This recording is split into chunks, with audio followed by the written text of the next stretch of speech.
नव नव audio video comedy आ लाइव प्रोग्राम सबसे पहले देखबा के लिए हमारे यूट्यूब चैनल मैथिली दबंग के लाल बटन दबा कर सब्सक्राइब करू आहे घंटी के निशान जरूर दबाओ।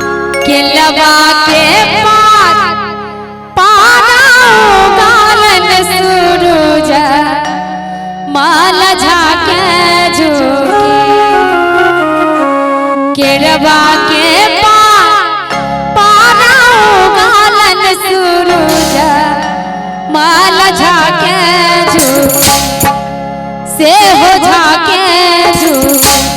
हे कटहली छठ बाराती या झाके झूठ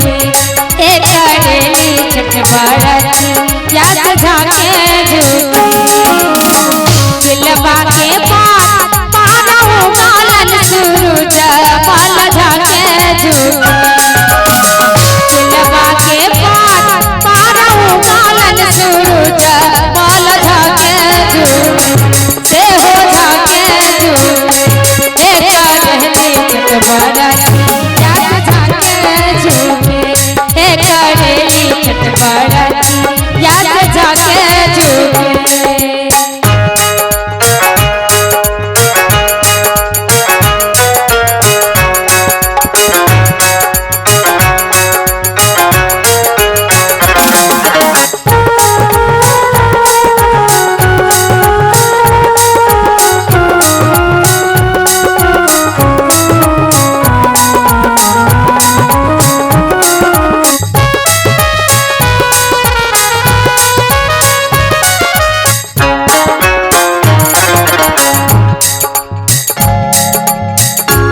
तोहसे पूछी परथिया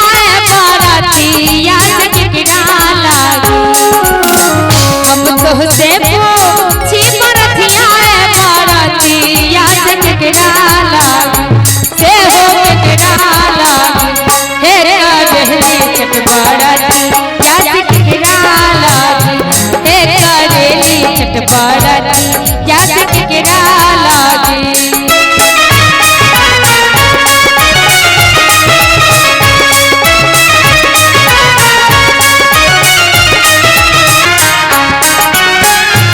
रोजे बेटा बात बने ऐसन बेटा बात हुन के लागी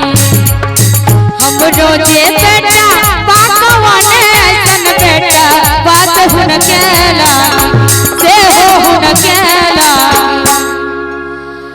हम रोजे बेटा बात बने ऐसन बेटा बात हुन के लागी से हो के लागी। और प्रेम बाजू छठी मैया की हे कटहली छठ बाराती या हो के लागी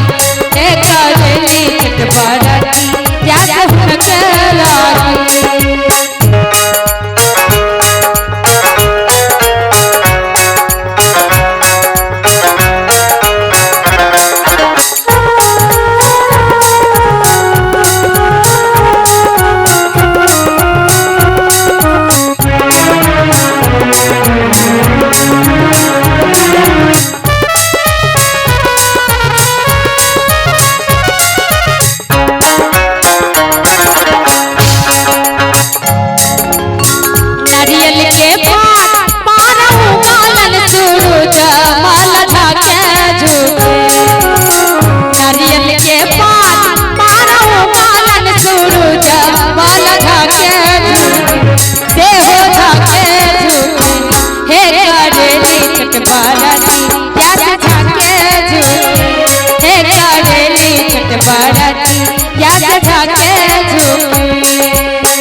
तोहसे पूछी परथिया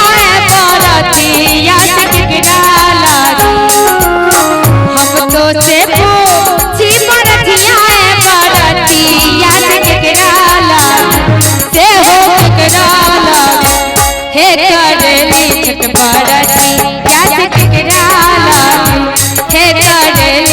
छठ बरतिया से केकरा लागी।